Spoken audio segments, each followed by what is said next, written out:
I got something in my eye, and it's mostly Malcolm's attitude. I'm getting a doorman. Between your shirt and your attitude, try before we die, which may be sooner than later for Malcolm if he keeps it up. It's a whiskey review show where we don't know what we're drinking, but we'll tell you what we're thinking. Mal, did you read tonight's script? Are you ready? You did your research? I did. We know what bottle it's going to be? I know exactly what bottle it is. Right, you ready with your keywords? Yep. I've done all my char. I've done all my homework. Finish, seasoning, I'm a professional. I've done my homework. You ready? All right, we're going to test them out. Remember, we agreed tonight we'd open bottle. Of the hundreds of bottles of whiskey in this bar, we are unprepared to tell you what we think of bottle.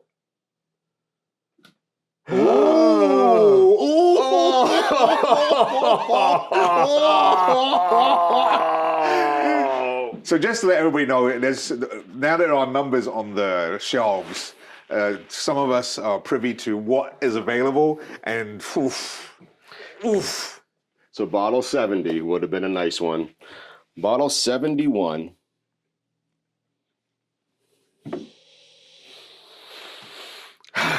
is not bottle 70. But it is an 18-year-old Glen Grant. All right. All right. What do we got here? We're coming in at, looks like 43% ABV. This is a Speyside single malt Scotch whiskey, floral notes, malty caramel, raisins, and intrigue in every sip. Intrigue? Yes. Let's get this one opened. I'm not sure where I got this. I like that blue. It's a 750 though, so probably in the States. Is it a Royal Blue? Actually, it sort of disappears with that shirt of yours. There's no missing you on the set this time around. All right. So Glen Grant, what do we know, Mal? Anything? What is the one that we like? The Major's Reserve. The Major's Reserve. Many bottles are gone. Yes. All right.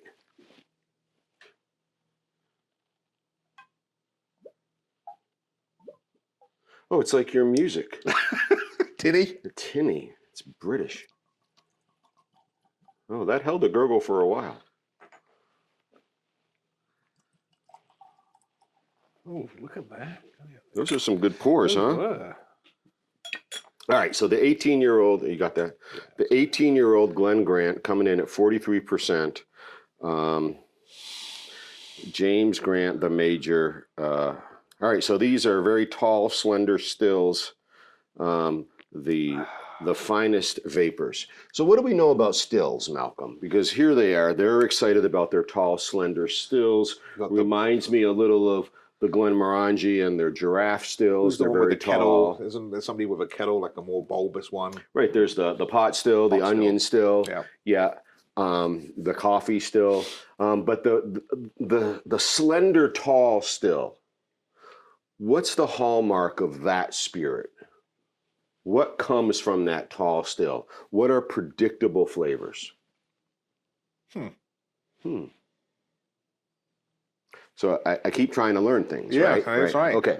So I'm going to learn more, but it seems that the taller and the slenderer, not Slender Man. Was that Slender Man? That was a movie. Okay. The taller and slenderer of the still. Like urban. Like, what about you? High school girls, like, urban legend. Babysitting on a Friday night or something. There you go. The finest of the vapor goes to the top. So we tend to get the less oily whiskey. The rounder the still, the squatter the still, the heavier the spirit. Okay. That makes sense. The taller the still, the oil drops off, and the vapor comes up higher, and so you get a finer, a more floral, a lighter spirit. Would you say that would create a smoother, or you don't think that has anything to do with the height or shape of it? All right, so smooth is going to be a subjective term. Okay. Yep, no, agreed. Right? Okay, so what it's going to do is it's going to most likely create a less mouthfeel, a smoother mouth experience, going to have less viscosity, and the aromas and the notes will be lighter and more floral, not as heavy and oily. Now, would you say that is true for now obviously everybody has a different still, but would you say as for Speyside region, would you say the majority of their stills would be on the taller side, based on the fact that most of Speysides are floral? Well, so that's interesting because we've got the Glenmos with their giraffe stills, which is a Highland. Yep. But what do we know? Highland is the all Speysides are Highlands, but not all Highlands are Speysides. Correct. So, so I don't know, and I really don't know, if there's a regional piece to what stills have been chosen, right, by the distillery, right? So there are probably a lot of things that come into play when that manufacturing piece is considered, right? Space that they had in the old original warehouses, right, that they turned into distilleries, like Deanston, which I believe was a woolen mill or a cotton mill, right? So they have to work with the space they have, and so that probably contributes a little bit to the still that they get, right? Gotcha. And then the newer distilleries, as they are building the distillery, probably have like a blueprint, have talked to an architect and sort of worked with their new master distiller who they've probably pilfered from another distillery, right? And brought in and be like, this is what I'm going to make. And so the still that I'm looking for is going to be this shape because it's going to create the spirit. And then we're going to age in this cask. And as a result, we're going to probably begin to predict this flavor profile, right? In the old days, there was probably a little bit less of that and a little bit more of convenience, materials available, cost, and whatnot. All right. But what do we know? They're bragging. They're proud of their tall, slender stills. They're talking about a lighter spirit, which is what we know to be true about stills. All right. Okay. Yeah. All right. We like the Glen Grants. Glen Grant, well known to be one of the whiskeys that can age the best for the longest. So just so everybody knows, currently bottle 70 is a 1966 Glen Grant. We just missed it. I almost went right to a nose. Right. Yeah, you did. All right. So you talk a little bit about color. I just want to check this label if there's a color statement on here. I would like to just throw out gold. Gold. The fact that there is no color statement, you know, which you can read as, you know, they're covering up that they've added the E150A, but the lightness of this whiskey, Malcolm, aged 18 years, it's hard for me to believe they put E150A in this because it's not dark. No, it isn't. Right? So we'll see if we can find that out. Mao says he went right to gold. There's a golden hue to this, and there really is, especially in the big bottle there. Wonder if that translates to everybody. Yeah. It's got a nice sheen to it, right? Would you like a nice reflective? It's almost a mirrored gold. Okay. Because I'm picking up the lights on set here in the liquid. I'm absolutely getting a ton of reflection off of yours. I have a lot of legs developing. You do? Yes. Oh, okay. So I'm seeing them. See that? Oh, wow. Interesting. Oh, no, I think mine are starting to come. Oh, yeah. Yeah. Yeah. Oh, yeah. They're light, though. Like, yeah, they're not. I can see yours, but I can't really see mine. So I can sort of see mine pretty decent now. Yeah. And yours mine I are can start developing, to see. right. There's like long streaks coming down your glass. Yeah, right. Almost as in the same, the way they describe their still. Correct. Right, tall and slender. Yep. Right, these are long, slender legs. Interesting. Well, we like the Glen Grants. We've had several bottles of the 66 on the side here. We've done the Majors Reserve, a bottle that I'm trying to source for the show, which we drank on our own, which was the Decades release, which is a wonderful bottle. Found a bottle in Indiana, but the guy I was talking to wouldn't get it for me. So, you know, always looking for whiskey. I'm trying to think of another Glen Grant. We've done batch one of a 50% ABV. See, if I didn't know better, right? Yeah.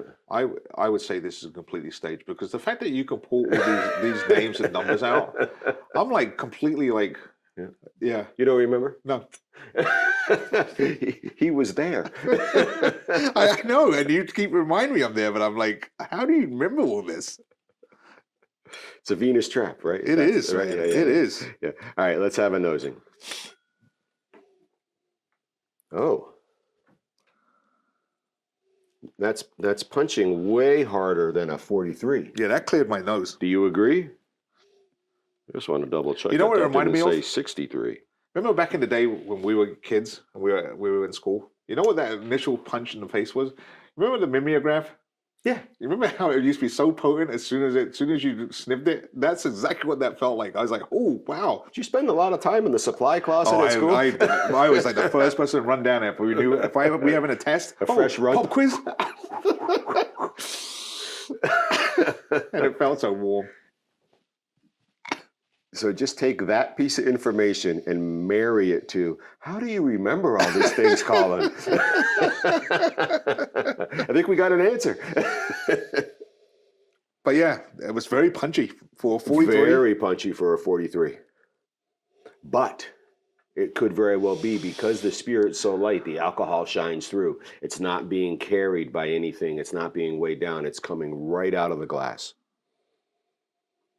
Oh my gosh, I just had a very odd aroma. It's very floral. I wanted to say, and this is... Yep, go. All right, so I wanted to say some sort of like a grainy toast.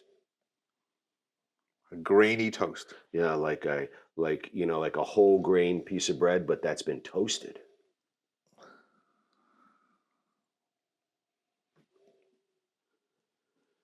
Okay, I'm gonna give you this. And this may be the malt, but go ahead. But I would say more like a toasted almond. Okay, but so it's something toasty? Yeah, I got that feeling. I know where you're going with this. Yeah. Like if you were to break this down, there's a floral stretch, right? Yeah. And right underneath it, there's this what you're calling toasted. Right underneath it, is just under, riding. yeah. There is something there that feels. You know when you toast bread, Yeah. right? And you get that initial waft that someone's toasting bread. That's what that feels like. Yeah. No, and I think that's exactly what, because I was like, something just happened to me. And it was this very familiar, reminiscent, how is this connected to whiskey aroma? But yeah, it's right underneath. Yeah, but that floral top is there. Very much so. All right, so if we were to think about anything that's fruity here.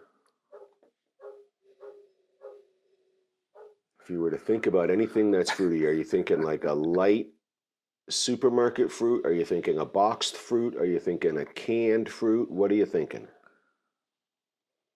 Fresh produce. Fresh. Fresh. So a fresh fruit. So what's your fruit?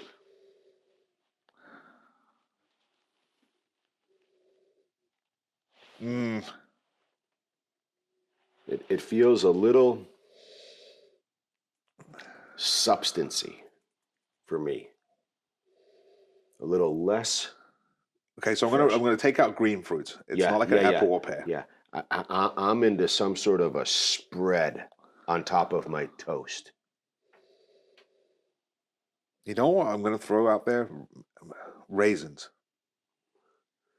All right, and there's another. Yes, I see where you're going. Like a buttered raisin toast.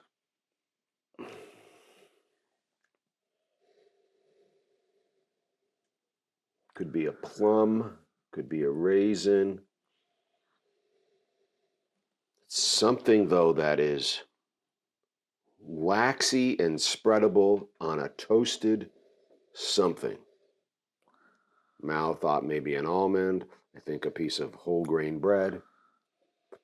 It's a very interesting nosing whiskey. What I will say, though, the initial punch it really knocks you for 6. You're not ready for it. I'm past that. But you still get that hint. Right. It just doesn't elevate itself like it was the first time It's around. relaxed, but it's there. All right. Well, let's see what this tastes like. Okay. All right. The Glen Grant, the 18-year-old, coming in at 43%. Very tall, slender stills. Cheers. Cheers.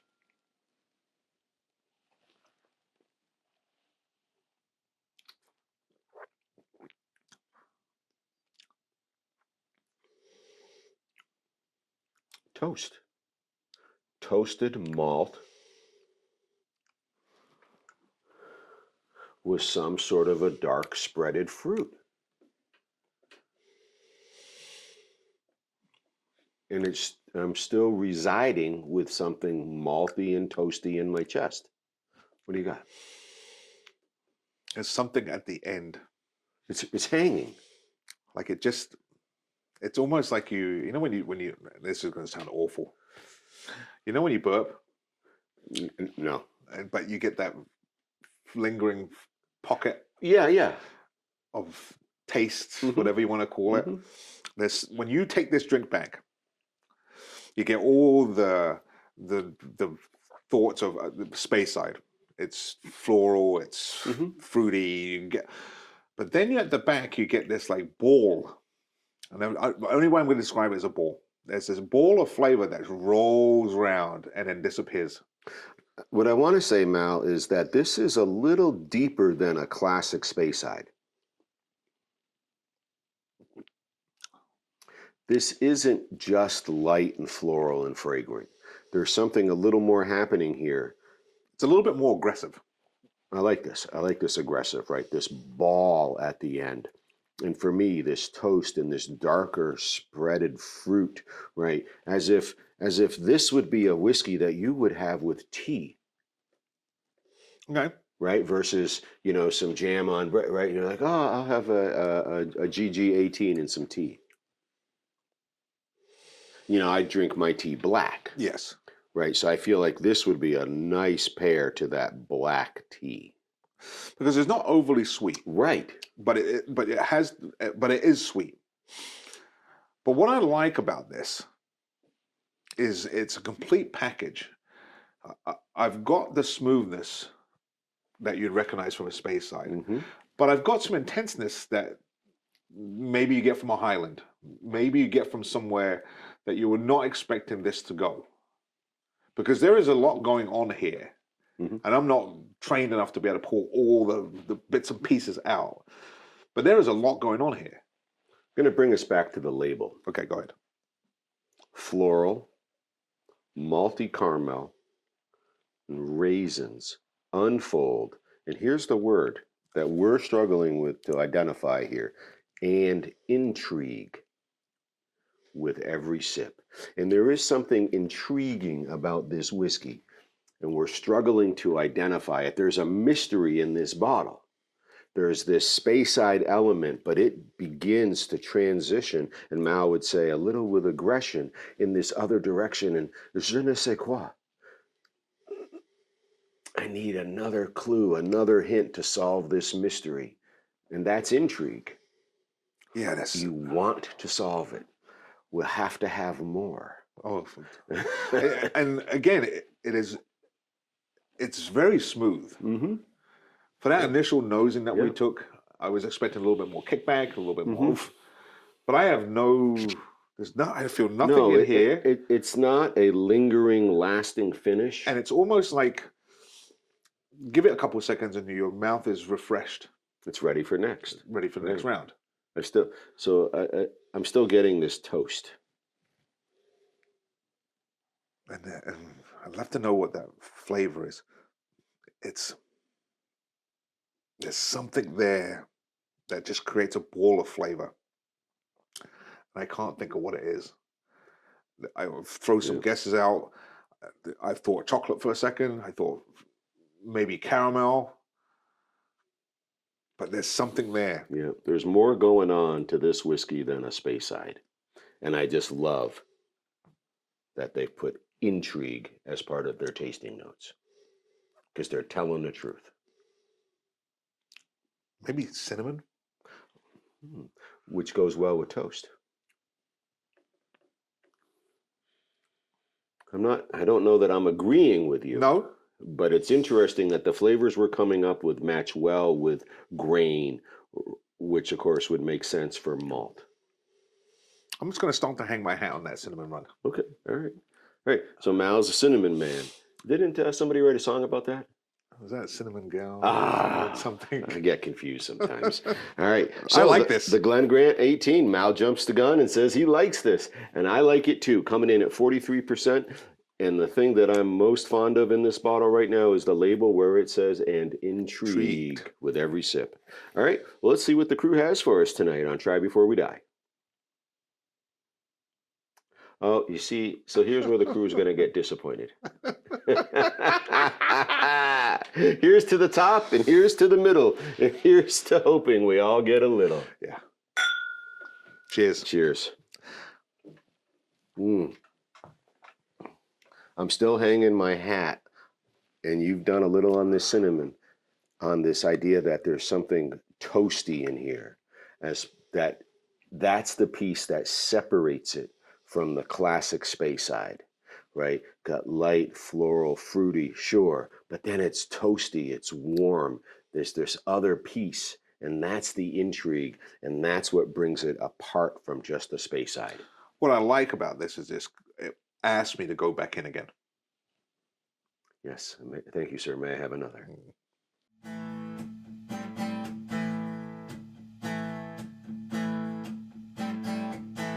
With a bearded man and a British guy,